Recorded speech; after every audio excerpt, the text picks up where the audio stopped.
Yo, what is going on, everybody? Welcome to the channel. If it's your first time here, welcome back to the channel.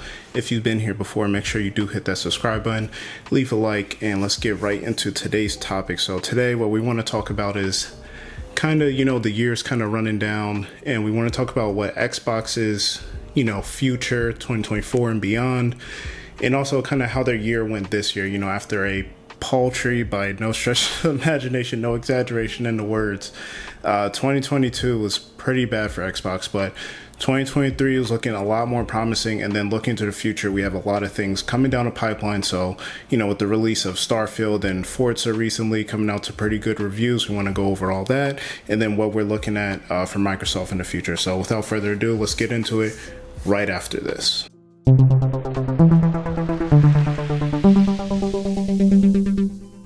So the first thing I want to talk about is, like we said, 2022 was not the greatest for Xbox as far as first party goes. So we're going to talk about what 2023 looked like for first party. So starting off the year in January, we did have that developer direct, which was new from Microsoft and kind of let us see what was coming out for the year. So in the beginning of the year, we got that shock drop, shadow drop, whatever you want to call it, of Hi-Fi Rush, which was one of my favorite games of the year. It'll definitely be on my top games of the year list at the end of this year when I put that video out. And it was a nice, breath of fresh air, especially from a studio in Tango Gameworks that normally does a lot of horror games with The Evil Within and things like that. So it was nice to get that coming out. It did come out to pretty good reviews. It was at like an 89 at one point, I think, for PC, and then it came down to like an 87 on Xbox Series X, but definitely a great game to start off the year. Then we did have Minecraft Legends in April, which was, it was okay. It was a real-time strategy game, tower defense. It was around like a 70 on Metacritic, so, average, not great, but, definitely not a bad game by any stretch of the imagination. And then things kind of went a little bit down for Xbox. So we had the release of Redfall, which was the first $70 game from Xbox, and yeah, it was trending everywhere. People were calling it the worst game they ever played, the worst game of the year, just bugs, bad AI, empty worlds, all this stuff. And unfortunately, this was one of the biggest games I was looking forward to for the year, and it just didn't pan out like it should have. And I haven't played it yet. I haven't tried it. I know they said they're going to continue to try and work on it, but from my perspective and what I've seen in reviews, it doesn't seem like a lot of things they can fix to make it super good. Maybe they can get it to average as far as fixing the AI stuff, some of the bugs, crashes, adding a 60 FPS mode, which it should have launched with, but there was that. And then we did have, the CMA kind of block Microsoft's purchase of Activision Blizzard, which, just kept with the bad news. But then we did get a great Xbox showcase coming out in June of that year, where we got a nice Starfield Direct. It got a good look at games coming out for the future, Gamepass deals, things like that. But keeping it with first party, like I said earlier, we did have Starfield come out in September, and I did enjoy, my 20 to 25 hours I played in it so far. I did drop it for a little bit, but I do plan to get back into it. It does seem to be one of those really divisive games. Unfortunately, it was expected to be that new franchise for Xbox. People was trying to say, would this overtake Halo as that major franchise for Xbox? Would it ship on the box of the next system? Things like that. But unfortunately, it didn't live up to, Bethesda's pedigree as far as, the Elder Scrolls and Fallout series. But I still think it is a really good game. It's obviously going to keep getting a lot of support, mod support, updates, things like that, expansions and stuff. So I do think it was pretty good. It's currently sitting at an 84 on Metacritic, which is not bad by any stretch. That's a great game. I don't know, we've gotten in this age where it's kind of a game has to be a 95 or else it's not that good, or a 90. And then lastly, from first party, Xbox Game Studios, what we got most recently was Forza Motorsport, which was the reboot of the, racing sim series for Xbox. So it normally scores around, 80, anywhere between 80, 92 with the Horizon series as well. And it is sitting at an 85 right now. And again, an 85 isn't bad by any stretch of imagination. I think everybody's kind of used to looking at, Microsoft's direct competitors with Sony and Nintendo, and, they're getting out, 88s, 89s, 92s, 94s, Tears of the Kingdom got a 96, things like that. And every company has its, ups and downs, its strengths and weaknesses and things like that. And unfortunately, first party great AAA games is one of the most important things to put in your system. And, at the end of the day, Xbox is under Microsoft, and yeah, they have a ton of money, but they have to move how the giant trillion-dollar conglomerate wants to move. So, again, not a bad year for first party at all. Definitely way better than last year, and arguably better than 2021 as well. Then when we look towards 2024 as first party goes, we see Avowed coming out, which a lot of people, Obsidian's become kind of this like savior for Xbox as far as first party studios goes, and Avowed's looking very interesting. It looks a little different than what we were introduced to, a little not as dark and gritty as we originally thought, but people are really looking forward to it. And then you have Hellblade 2 as well. Hellblade was a game that I honestly just uninstalled, like rage uninstalled, because I did get to this one level, like no spoilers, but basically it's like a maze, and it's not very easy to navigate, and you don't have a lot of time to get through it. And if you kind of backtrack, you lose. And I don't know, in this day and age, like if I have to keep trying something over and over again with the limited amount of time I have to play a game, then I'm just gonna drop it. But Hellblade's definitely a unique game with the experience with the 3D audio and the psychosis and all these different things that they're doing. We've seen the Unreal Engine 5 demos that they're putting out, so people are definitely looking forward to that next year. And then even beyond that, we got, South of Midnight, which is looking really interesting. We got Fable, finally. We got to see what that is. And of course, we got a surprise from NXL, which is going to be Clockwork Revolution. Not a lot of information on what exactly the game is. A lot of people are saying it's like BioShock Infinite, which I'm playing through right now. And that was one of my favorite, showings from the showcase. So I'm definitely excited for that. And, the future for first party is definitely looking great. We got some other games down the pipeline, like Outer Worlds 2 and things like that don't have an actual release date yet. So 2024, 2025, we're finally getting in that cadence that Phil Spencer's talked about around having that first party game, every quarter. So it looks like we're finally in that, cadence, and the future's looking very bright. Now I want to talk about Game Pass for a little bit, and it's gonna I'm gonna cut out some of it to kind of talk about more later in the video about the what we're kind of doing with our footprint in Japan as far as Xbox goes. But as far as Game Pass deals go, it's looking really good, where some we do have some exclusives, and then some it's like it's multi-plat, but it's also on Game Pass day one. So we've been waiting for Stalker 2 for the longest. Unfortunately, Stalker 2 had to go through, first it was COVID issues, then it was, Russia invasion. You got members of the team, unfortunately, taking up arms and losing their life and things like that. So the game, it's been looking great every time we see it. We do have a tentative Q1 release date for it, and I can't wait for it. If they have to delay it again, it is what it is, but I'm definitely hoping that game does come out early next year. And then two other games we saw at the Xbox Showcase, which was 33 Immortals and Towerborn, which were these kind of like indie style games, are looking very interesting to play. I don't see them releasing under any other platform, so I'm thinking they're just Xbox exclusives, but either way they will be on Game Pass day one, and that's looking great for Xbox, beefing up that library, especially with we know some price increases are coming. Some have already come, so it's definitely good for them to try and get those deals done and keep pushing the content onto Game Pass. And next I want to kind of talk about the Tokyo Game Show from this year. So again, we know Xbox does not sell that well in Japan, especially not compared to Sony or even nowhere near Nintendo. So they've been making a lot of efforts to try and get that footprint a lot bigger over there. Phil Spencer, meeting with Square Enix's, Yoshi P, getting Final Fantasy 14 finally over, maybe hopefully some other later Final Fantasy games over, like 16, maybe 17, whenever that comes out, maybe Final Fantasy 7 Rebirth, who knows. But they had a pretty decent showing. They have a new IP coming from Capcom called Kunitsugami Path of the Goddess coming sometime next year, and that will be in Game Pass. And I think that's going to be a big hit. You know, Capcom is on a roll right now. A new IP coming out is going to be great, especially for Game Pass subscribers. But then we also have the Phoenix Wright trilogy that just dropped on September 26th. We have the Apollo Justice trilogy supposed to drop early next year. We got Power World coming next year.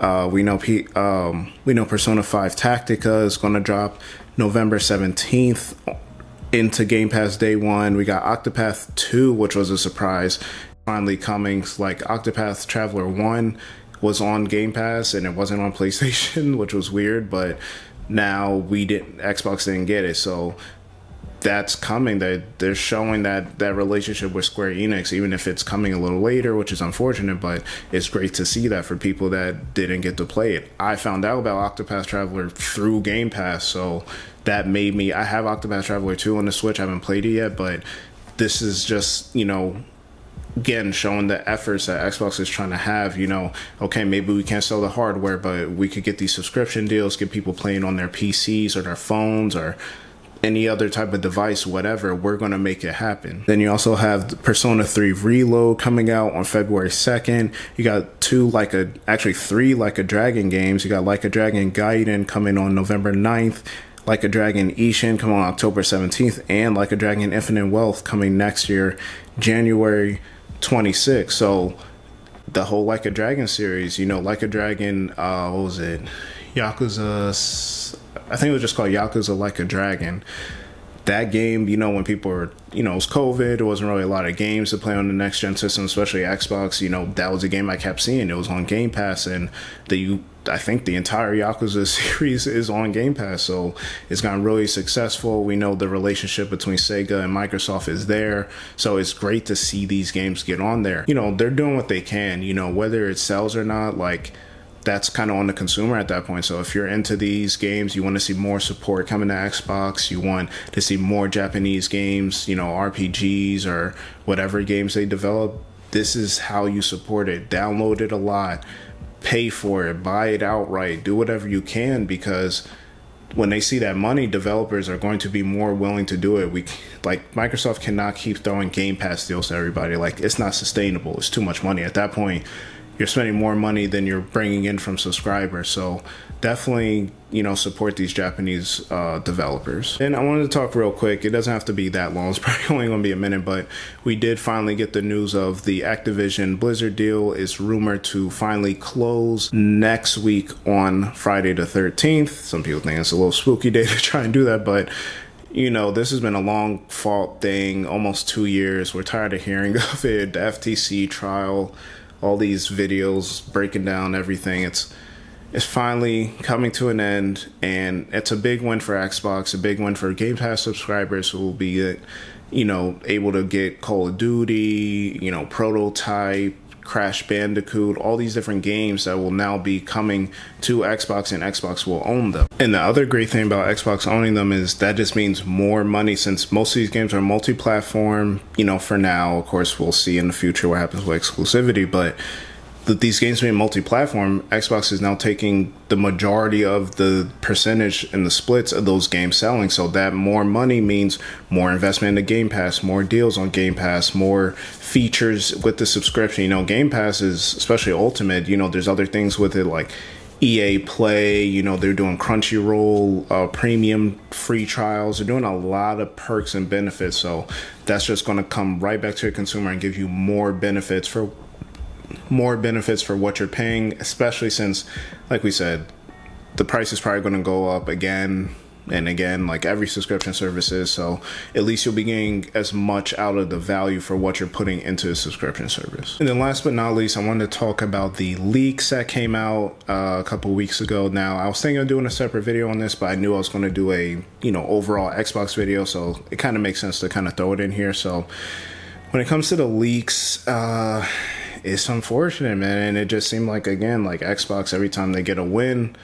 here comes something else, kind of just bring it down. It's kind of a roller coaster, but I didn't want to go too much into detail on it. You can look it up, of course, on your own to get, you know, all the, you know, nitty gritty things that you want to get into. But the main thing that people are pointing out is the hardware, first of all. So we did see this Alexa looking system that it says all digital. It's codenamed Brooklyn, and some people were up in arms about it. We did see the price point would still be the same as a regular Xbox Series X, but the main thing is there's no reason for people to want to get that. Like, would you sell it alongside the regular Xbox Series X?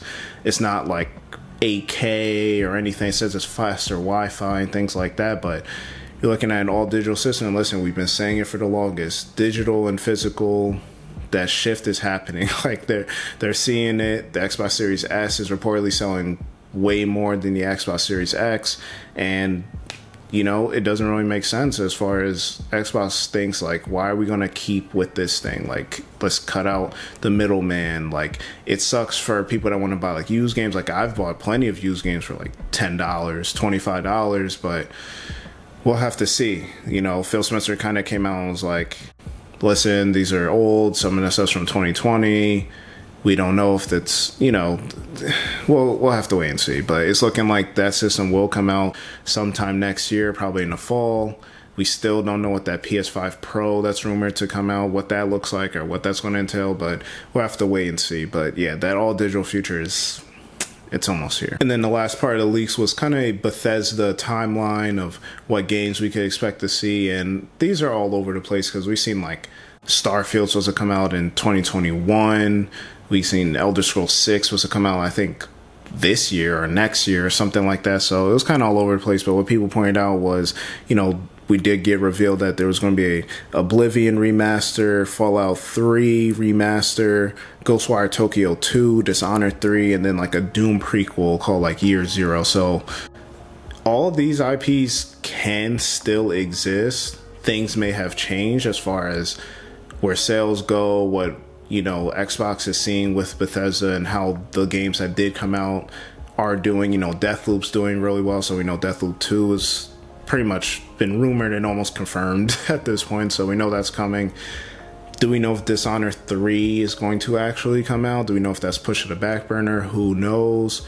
A Fallout 3 and Oblivion remaster seem kind of like a no-brainer, especially with Fallout 5 and, Elder Scrolls 6 kind of, 4 or 5, maybe more years away. You got the Fallout TV show coming soon. So a lot of these things seem like they make sense. There were some like unknown licensed IPs, things like that. But for what we've seen, it makes sense. It does suck for the developers who, and I get it. Like, we like leaks sometimes. We like things like that. I'm talking about it right here. Other people talk about it, but you do like the surprise, right? Like, you do like watching a showcase, and like when people leak like the Nintendo Direct, it's like, well, that takes the fun out of it. Like, I'm gonna play the game or buy the game regardless. I would like to be surprised about it and get excited and really want to play it than just like, what you're gonna get every time. That's not as fun. So I don't know. Like I said, this is from like 2020, 2021. So these things could change, get canceled, moved around, turn into something else. We'll never know. But, well, we will know. We just got to wait and see. And like I said, Phil Spencer said, things have changed, but, keep your eyes, open. We'll start revealing stuff over time, which, like I said earlier in the video, we do have a good, timeline of what we see Xbox finally starting to get into a nice groove here. And ladies and gentlemen, that pretty much does it for this video. I tried to not make it too long, but there was a lot of information. I did leave out a lot of information as well. So hopefully this wasn't too long, wasn't too, too much for you to kind of digest and everything. But bottom line is Xbox is looking like great future ahead of Microsoft and Xbox. What's coming, if you're a Game Pass subscriber, or if you're not, definitely keeping you on that subscription service. So we're looking to great Bethesda games coming out, Activision Blizzard down the pipeline, Xbox games, other first studios with Obsidian and Compulsion Games and NXL. It's going to be great. So if you're all looking forward to it and you're looking for more news and updates on this, make sure you do subscribe to the channel. I'll be covering all of it. So make sure you do hit that subscribe and leave a like on this video. I appreciate you guys as always. We're almost at 500 subscribers. Thank you for everybody who has subscribed, and I will catch you on the next video. Peace.